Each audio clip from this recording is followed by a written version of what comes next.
All right, so we're going to get started. You guys are familiar with candy, right? And I'm going to move this around a little bit. You can see what I have in my classroom. Okay, is a shopping cart. So under normal conditions, if you were in my classroom today, what we would do is I would have one of you get in the shopping cart and one of you be the parent pushing the shopping cart around. Okay, because when you go to the grocery store as a parent, right, you always go past the candy. All right, and when you go past the candy, the kid always wants the candy. So as a parent, you have a choice.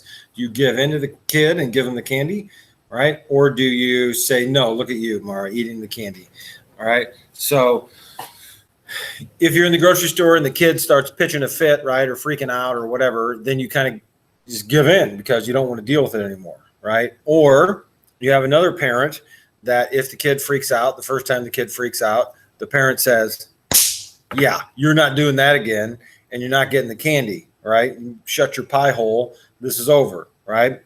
So not hit the kid, but and this happens, right? You guys have probably been to the store before and seen this, or if you got little brothers or sisters, right? You know what I'm talking about, right? I mean, I've witnessed this happen in person, right? At Walmart. I could probably go there right now and watch this happen in aisle like 15, whatever, right? Like this kind of stuff happens on a regular basis. So the parents have a choice, right? You can give in, right? Give the kid the candy, or you can put the smack down and end it immediately.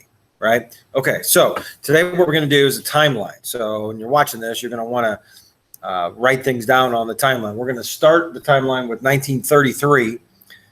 Okay. You're going to have, let's see, 1, 2, 3, 4, 5, 6, 7, 8, 9 events. Okay. The last event will be 1939. Okay. So we got some days and stuff. So just leave yourself a whole page. If you start with 1933, you're fine. All right. Okay. So in 1933, Hitler takes over Germany. So if you remember from the other day, we talked about all those things leading up to that, like his autobiography, Mein Kampf, right? Lebensraum, his belief that the German people needed more living space, which I think I told you the other day was a load of crap. That was just his excuse to take over more land, right? You'll see that in display here today. So 1933, he takes over. I talked the other day, like after 3 years, he'd done a remarkable job of rebuilding the German economy. And in 1936, Germany and Adolf Hitler host the Olympics. Okay, well, that's always a big deal. Whatever country hosts the Olympics, right? I think it was Brazil the last time. It was supposed to be Japan maybe, or China this time, but it got pushed. I think it was Japan. It got pushed back because of COVID. So, but anyway, it's always a big deal for the country and always helps them economically because they're building all the stadiums and doing all that stuff, right? Well, Berlin was no exception. Hitler hosts this thing, and I mean, it's a show. Okay, Hitler is showing off his Nazi empire. There are Nazi flags everywhere. Okay, and Hitler is showing off to the world. Now, that's in the summer of 1936, but before that happened, in March, okay, so that should be your next date, is March of 1936, Hitler says, well, we're going to go into the Rhineland. The Rhineland is a little bitty, I don't know if it's a province, a state, a lander of Germany now, but it's a small little area that's very good for production of like war materials and stuff. Coal, iron ore, it's got all that stuff. So Hitler goes in there and says, well, this is really German, right? The people here are really German, so we're going to take it over, right? He does this before the Olympics. So everybody's kind of like, okay, that's not that big a deal, right? It's just the Rhineland. Those people speak German anyway, so they kind of let it go. Okay, so he goes and takes it. Now, if you were in class, I would make you repeat the following word, okay? And that word is raskp. And you're like, huh? The word is raskp. Okay, so keep that word in mind, raskp, because that's important. Okay, all right. So Hitler takes it in March of 1936. He takes the Rhineland. They host the Olympics. By the way, a little side note here. In the Olympics, Hitler's master race. You remember what his master race was called? Anybody remember? The Aryans. Aryans, right? And the Aryans had blonde hair and blue eyes. Wait a second. Yes, blonde hair and blue eyes, right? So you think if you host the Olympics, then your master race is going to show out, right? You're going to win all the races. Your guys are going to be the most powerful athletes, blah, blah, blah. That's not what happened, right? So the Americans sent a delegation of our athletes like we would to any Olympics, and one of those athletes in Berlin won 4 gold medals in track and field. Okay, his name was Jesse Owens. Jesse Owens did not have blonde hair or blue eyes because he was black. He was an African American that dominated the track and field events at the Berlin Olympics. Okay, and Adolf Hitler recognized it. It was like, wow, that's crazy. Okay, so the almighty totalitarian leader, Adolf Hitler, called in Jesse Owens. Jesse Owens literally went in 1936 at the Olympics and met Adolf Hitler. Okay, now here's the crazy part. And this is one of those uncomfortable things about American history. When our Olympic delegation returned to the United States, okay, like other presidents do with winning sports teams, they invited the Olympic team to the White House. Okay, but Jesse Owens wasn't invited. Neither were the other members of the team that were African American. They didn't invite him to the White House. See, 1936 was an election year, and the Southern Democrats said, hey, we're not going to support you, FDR, if you invite them to the White House. There was political pressure to keep the black athletes away from the White House, so FDR gave in. Now, remember during the New Deal, okay, when we went through that Great Depression unit, we talked about how Eleanor pushed FDR to do this stuff, and he did it. Like he brought in more minorities. He brought in for the first black cabinet member. Like they did things that were more progressive than anybody else. So both things can be true, that FDR did the good things, but FDR also didn't invite Jesse Owens to the White House, right? Which is crazy, okay, especially looking back on it today, right? So just something I wanted you guys to know because that happened. Okay, so that in March of 1938, so 2 years after the Olympics, Hitler, so that's your next one, right? March of 1938, Hitler invades where he was born, Austria, because he argues, the people there speak German anyway. I was born there, so they should be part of the German Reich. Okay, so they hold this massive parade in Vienna, the capital of Austria. Hitler literally friggin' marches right through, like they in a Jeep, right? And he's waving at everybody.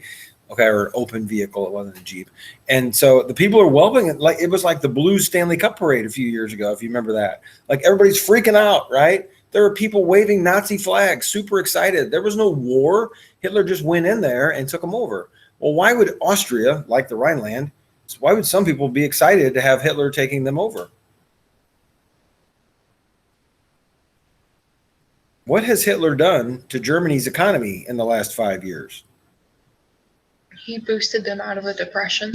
He boosted them out of the depression. So these people are like, good, this is great, because now the same thing's going to happen for us.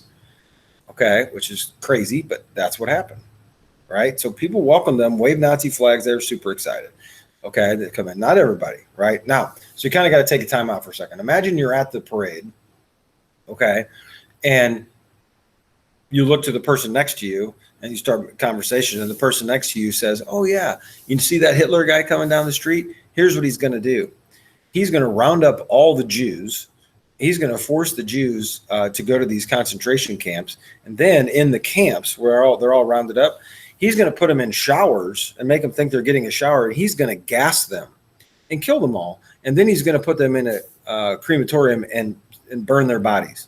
Now, if somebody would have told you that at a parade in 1938, what would you have said? Just move on down the line, right? That person's crazy. There's no way that's going to happen. People could have never predicted that something like that was going to happen. Now, is this good? Is Hitler a positive thing? Probably not, but nobody's figuring this out at this point, that he's going to do something that crazy. Okay. All right. So I'm going to move down just a little bit. Okay.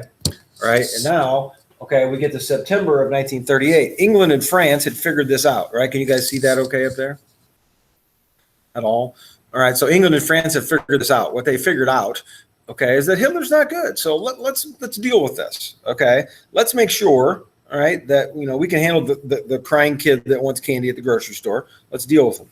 Okay. So they have a meeting in Germany, right, in Munich, and that's a city in Germany, and they strike an agreement. The agreement is this. They will give Hitler the Sudetenland, okay, which is part, and I have it spelled right here, okay, which is part of Czechoslovakia. So England and France agree to give up this other part, and Czechoslovakia, of course, agrees to this too. And so Hitler gets what's called the Sudetenland, which is roughly half of or at least a part of Czechoslovakia. Okay. And Hitler promises, which should be two words that should always scare you. Okay. Hitler and promise together in the same sentence. Hitler promises to never take any more land. He's done. And so they think that they've dealt with this and it's over. Okay. That it's a done deal. So great. Neville Chamberlain, and his name is up here. He's the one that reaches the Munich Agreement. That's what it's called. Okay. The Munich Agreement. He reaches the Munich Agreement with Hitler. Okay. And the people in England and France, they think this is amazing. They're super excited. Neville Chamberlain is a conquering hero. Okay. And they think that this is awesome because what has he just done? He's just made an agreement that has avoided a war with Germany. And that's fantastic. Okay. So he's a conquering hero. When he flies back, he gets back to, I can't remember if it was in Paris where he stopped over or if it was in London. He gets off the plane and they have like an impromptu press conference. And he holds in his hand, he holds it. And he says, that's why it says, in my hands. In my hands, I hold peace in our time. That's what he tells the people. And the crowd, there's a crowd, they cheer like, this is amazing. Neville Chamberlain has saved us from going to war because, see, the people in England, okay, they don't want to go to war. The people in France don't want to go to war because they remember World War I. Think about how terrible it was with the trench, right? And the trench foot and the rats, right? This is an awful, the gas, like this is terrible. Nobody wants to do that. And if you're 40 years old, right, and you live in England, you might not be the one going to war, but your kid is. So the last thing you want is a war. Okay, so the people are really pushing against this. And so Neville Chamberlain is a hero here. He's the Prime Minister of England. He's a hero because he's got us out of it. But not everybody in England felt that way. There's a short, little, fat guy that is in England at the time, and his name is Winston Churchill. And Winston Churchill says, and he's a member of Parliament, right, which is like being a member of Congress. He's a member of Parliament, and he says the leaders of our great country had to choose between war and dishonor. They chose dishonor. They will have war. So what's Churchill talking about? What's the dishonor? What did Chamberlain do that was dishonorable? Instead of fighting for what is rightfully theirs, they gave up land to a person who's just trying to take control, and they're trying to avoid something that's unavoidable. Yeah, it's dishonorable to deal with a scumbag like Hitler. Okay, and Churchill was calling him out. Now, when World War II begins, Neville Chamberlain is no longer the Prime Minister of England. They hold a new election, and Winston Churchill gets elected the Prime Minister of England, okay, in World War II. All right, okay, so Hitler makes a promise. We're all good. No war, Mr. Paget. What's this whole unit about, right? There's no war. We're not going to go to war. Okay, so here's what happens, right? In November of 1938, I'm going to scoot down just a little bit more here. Okay. All right, so in November of 1938, there's a night that's called Kristallnacht in Germany. And Kristallnacht is the night of broken glass. And that's when the brown shirts, if you remember that from the reading the other day, Hitler's group of thugs go around in the major cities and destroy all the Jewish homes and businesses. Okay, they break them. They basically loot the whole deal because they want to drive the Jews out of business. Okay, so it's kind of, in essence, the beginning of the Holocaust, right? They don't kill them systematically yet, but it's definitely not good for the Jews. So now, if you're Neville Chamberlain, you're like, oh boy, we just made this deal, okay, and now here's this guy is going after the Jews. Like, this is not a positive development, okay? So that's in November. In March of 1939, so less than 6 months after the Sudetenland deal, the Munich Agreement deal, Hitler invades the rest of Czechoslovakia. So the place where he was not supposed to invade, he goes and invades. So now for sure, 100%, we're going to go to war, right?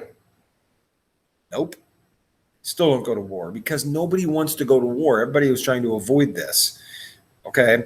And that's why at the top, I don't know if you can see all the way up there, but the timeline, this is called the Timeline of Appeasement. Okay. The Timeline of Appeasement, because we just keep giving Hitler what he wants because we don't want to deal with it. Right. Okay. So it gets me back to this at the grocery store when you got the crying kid. Okay. The mother All she's trying to do is get through the grocery store. The father is trying to get through the grocery store. So you give the kid the candy so you don't have to deal with it. But the next time you come back, that kid is going to remember that candy. They're going to want it again. And the first time you tell that kid no, what's the kid going to do? Freak out, right? And then you got to deal with the problem. So you either have to deal with the problem in the very beginning, or you appease the kid and deal with it later when it's worse. That's exactly what happened right here. We didn't stop Hitler when he went to the Rhineland. We didn't stop him when he went to Austria. We didn't stop him. We gave him the Sudetenland, and then he takes Czechoslovakia, right? This is a timeline of appeasement. We just keep doing this over and over and over, right? Okay, so we still aren't in war, and Hitler's not stupid. Okay, so what Hitler does next is he reaches a deal with Italy. Okay, in May of 1939, they create the Axis powers because they said that the world revolved on an axis between Berlin and Rome. Okay, so they become the Axis powers. And then later, Japan joins, right? The tripartite pact forms the Axis powers of Japan, Germany, and Italy, right? Okay, so now he doesn't have to worry about fighting against Italy. What he's really worried about fighting against is the Russians. Okay, so he reaches a deal with the Russians, and Joseph Stalin, who's a totalitarian leader, right? He reaches a deal with him in August of 1939 called the Nazi-Soviet Pact. Okay, the Nazi-Soviet Pact is also known as the Non-Aggression Pact because what Germany and the Soviet Union agreed to is to not fight each other. And in the process of not fighting each other, Germany will invade Poland, and half of Poland is in between Germany and Russia. Half of Poland will belong to Russia. The other half will belong to Germany. Well, isn't that nice? We're not going to fight each other, but we're going to divide up the other country. Now, in reality, Joseph Stalin knew that he was going to have to fight against Hitler. He knew that the Russians were going to have to fight. And so he wanted that half of Poland because it makes more of a buffer, right, between himself and Hitler and Germany. So that's why they did that. That's why Stalin did that. Okay, and when we get into World War II, you'll see the stuff that the Russians did. Whew. Unbelievable, okay, what they went through and how they fought in World War II. So on September the 1st of 1939, the final straw happens. When Germany invades Poland, that's the start of World War II. Okay, when Germany invades Poland, that's the start of World War II in Europe. Okay. So I made a strange noise earlier that kind of sounded like a word, and that word was raskp. Remember that? And I said the p was very important because the p is what starts the war. Raskpa is the way for you to remember the 5 places that Hitler invaded in order. Okay, the Rhineland, Austria, Sudetenland, Czechoslovakia, Poland. Okay, that's your crazy word. That's your Raskpa. Okay? All right, just a reminder, that's the end of today's lesson, but a reminder that your paper, right, the rough draft of it is due on Monday. Okay, it's due Monday. So just about everybody's turning their stuff in, and I've got like 6 more outlines that I'll get back to you. If not today, I'll get back to you tomorrow. And then you write the rough drafts for Monday. The final draft will be due next Friday. Okay, and you do have to write a final draft of your outline. So like if you didn't have Roman numerals 1 through 10, you like combined paragraphs 2 and 3, whatever, I just took off a point and put that in there. So you have to fix those things and turn in a final edition. Okay, some of you wrote me like the entire paper in the outline. If you did that, I stopped reading it.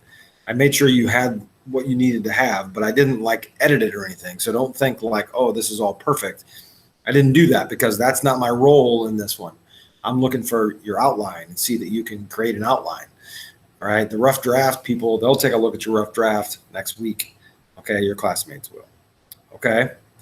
All right, any questions about that? All right, so I'm going to sign off here.